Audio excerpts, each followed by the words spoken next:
Yeah, how you doing? It's Tony from, I have no idea if that accent's any good.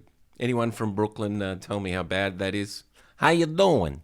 Anyway, we got Edge of Desire by John Mayer. Now, this song's in A. You will hear it in G. But don't worry, I've got a plugin called Transpose. It's in the description. Plug it into your browser. You can move pitches up and down, however many you want. You can also change the timing, which is really good when you want to be learning solos and difficult stuff. You can slow it down. So, as I've explained in many videos, I play down a whole step because of my voice, but that's an easy fix for you. So, problem solved. All right, Edge of Desire. Now, this song is in A, as I said. It's actually in A major 7. This is the arpeggio. Right, what is it? Okay, I'm going to go through it note by note. Now this is important to explain. I use my thumb on the root, okay? The reason I use my thumb is so I can have all my 4 fingers across the frets that I need so I don't have to keep sliding my wrist, right? So it's thumb. You don't have to do it like this, mind you, but this is how I do it. It makes it more economical. We'll start with those 3.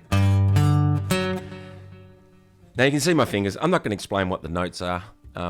If you don't already know the notes, you probably shouldn't be trying this arpeggio. So, start here.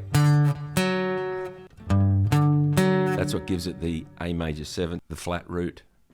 Had a few of them. Anyway. Okay, so here are all the notes.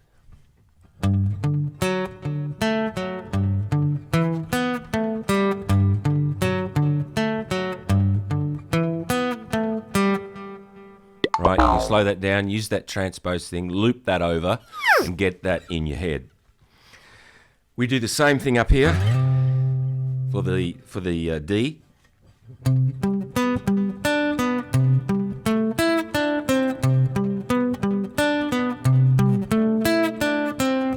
That's the same. So when we get to the B minor, it's like this.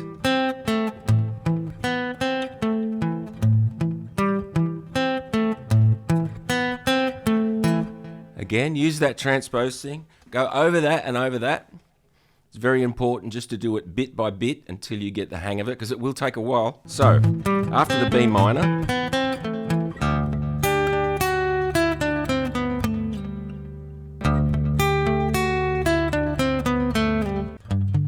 and then at the end of the A. So, practice that until you can get it kind of unconsciously. You can still sort of talk like I'm doing now, because we're going to have to sing of it, and that's going to be the hard part. Right, so you want to get to the point where you can play this subliminally, okay? In your bedroom, you can play it flawlessly, you can sing it flawlessly, because you want that training, if you like, to kick in when you're in front of a crowd, because you're going to get some nerves and you're going to get some doubts in your mind whether you can do it or not, because you know this is a difficult song, right? So you want to play it flawlessly, because once that kicks in and your mind goes, you're going to fuck it up, and you're in front of people, your fingers and your dexterity will sort of kick in to remember what it is subliminally without having to think about it, which is that buffer zone you need when your heart starts pumping. So that's a good way to do it as well. Put yourself in front of a camera.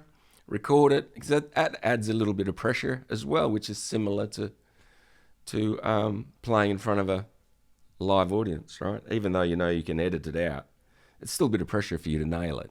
It's a good sort of fake practice, just to give you a little bit of nerves, to see how you do when you're under a little bit of pressure, all right? Let's try it now. Young, full of riding, tell me where's that taking me?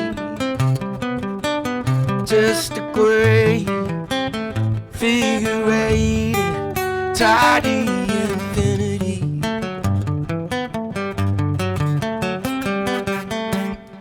Right, so it's a good idea to do that. It's good practice for nerves as well. Right, so that's the main riff, right? That's the hardest part. Okay, so chorus, we got what is it? Don't say a word, just come over, lie here with me. 'Cause I'm just just about to set fire to everything I see. So all I'm doing is using these three strings again. I'm muting these two here, and I'm also muting this one at the bottom, right? So what I'm doing is I'm playing an open D. Think of it like an A chord. Just take your finger off the A. Now you're playing a D. So we got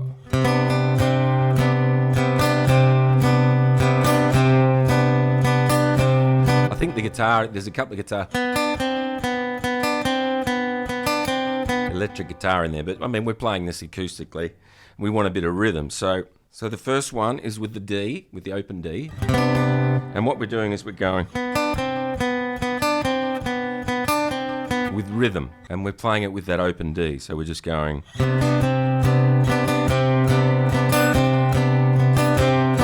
want to try and accent the,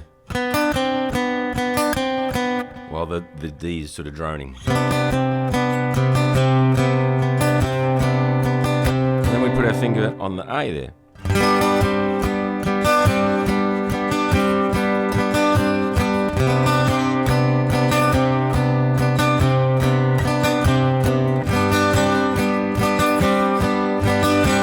And with this, I mean, this is the same note. So we can, if you can't mute that last one, you can play it open, right? So it's just two of these notes, which can sound cool too. So,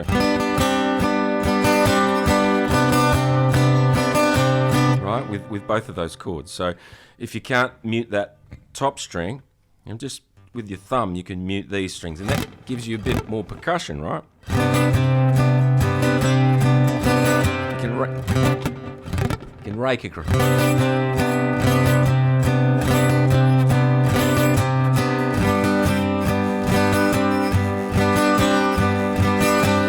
And that's all that is, those two chords, right? So simplify that, because if you've got to sing it as well, it does take a bit of, you know, if you're using a track or whatever. But you know, when you're doing hundreds of songs, you got to try and simplify things a little, so it doesn't take up too much brain power. Yes, go to karaoke version. Check out some of my videos on there. I've got a whole bunch of videos on there that discuss how to use the backing tracks, how to import them individually into your digital audio workstation, all that sort of stuff. A lot of information on there, so check that out. Make sure you put in that transpose thing. You've probably already done that.